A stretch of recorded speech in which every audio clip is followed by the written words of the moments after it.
ايه الفرق ما بين الكلاش ديتكشن والكوردينيشن؟ النقطة اللي فيها خلاف كبير جدا ما بين المهندسين واللي بنقع فيها كتير جدا، واللي هو انا ما ببقاش عارف هو انا مهندس كوردينيشن ولا انا في الحقيقة بس بستخدم التولز بتاعت نافيزوركس مثلا في تكنولوجيا البي اي ام، وان انا بس بطبق النقطة بتاعت الكلاش ديتكشن.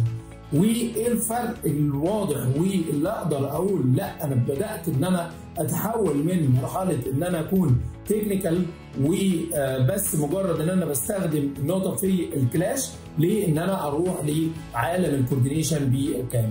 تعالوا نتكلم في النقطه دي لان هي نقطه مهمه جدا في المشاريع بتاعتنا.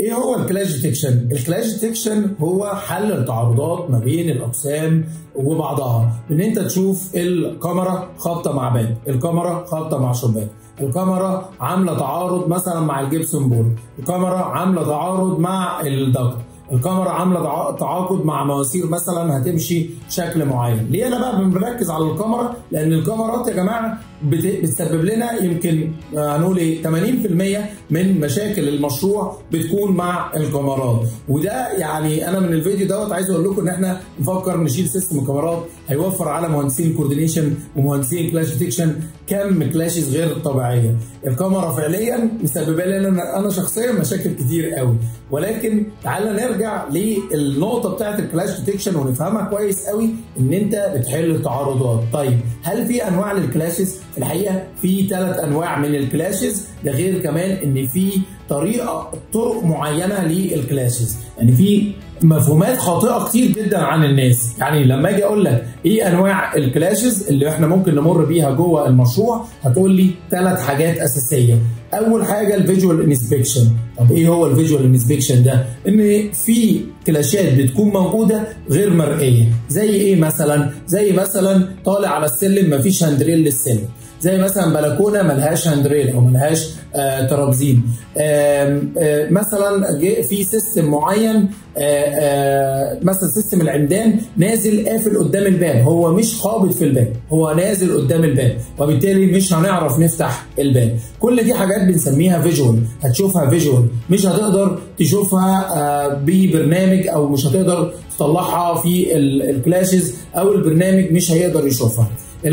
النوع الثاني وهو الكلاش ديتكشن. الكلاش ديتكشن من الحاجات المهمه قوي واللي بتطلع لنا مشاكل كتير جدا، زي عالم الكاميرات اللي انا لسه كنت بكلمكم فيه. ويعني لو عملنا الموضوع فلات سلاب وقفلنا الكاميرات من بره الموضوع هيبقى جميل ونسيبنا من موضوع الكاميرات، ولكن نرجع للنقطه بتاعتنا وهي الكلاش ديتكشن. الكلاش ديتكشن من الحاجات الاساسيه اللي اي حد بيشتغل على الموديل او بيشتغل جوه منظومه البي اي ام لازم يفهمها، واهمها ان انت تبقى منظم نفسك بالنيمينج كونفنشن.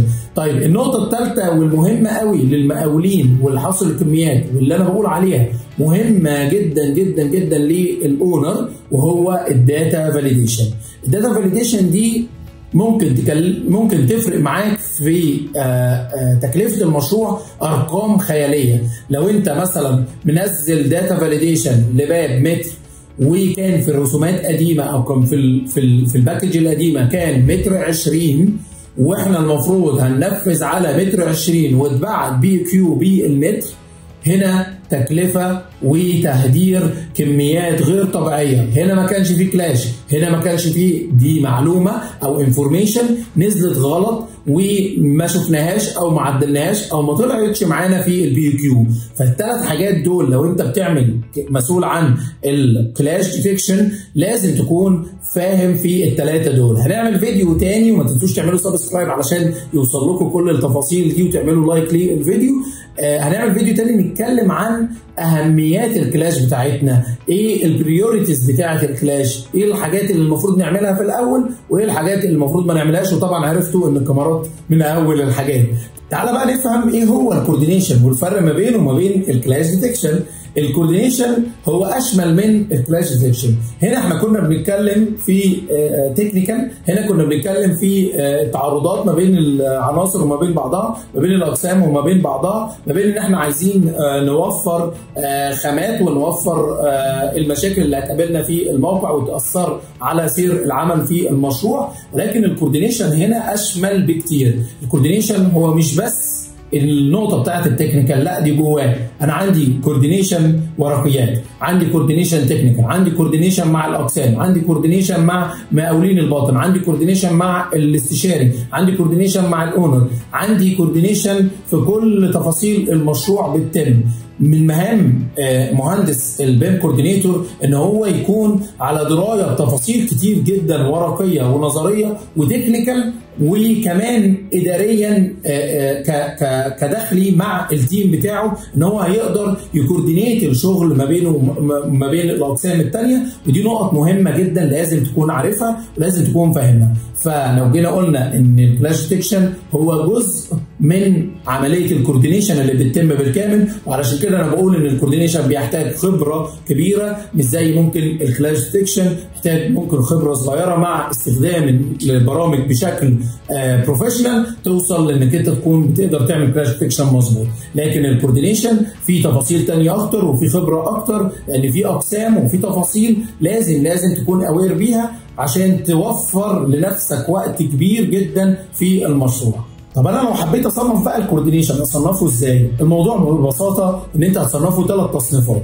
اول تصنيف انا بسميه تصنيف الورقيات، يعني انك انت تبقى فاهم البيم اكسكيوشن بلان، تبقى عارف بتتعمل ازاي، تبقى فاهم كويس قوي الدنيا ماشيه ازاي ما بيننا وما بين الاقسام الثانيه في الورقيات، لان دوت هيتعكس عليك لما تيجي تبدا تشتغل مع التيم. اللي انا بسميه هو الانترنال كوردينيشن، ان انا باجي انظم نفسي ما بيني وما بين القسم بتاعي، بهيئ لهم الفايلات اللي هيشتغلوا عليها، منظم لهم الشغل بتاعي، مبني على الاجتماعات والورش العمل اللي احنا عملناها في بدايه المشروع علشان نحط بدايه للمشروع قويه وتكون مناسبه بشكل كبير.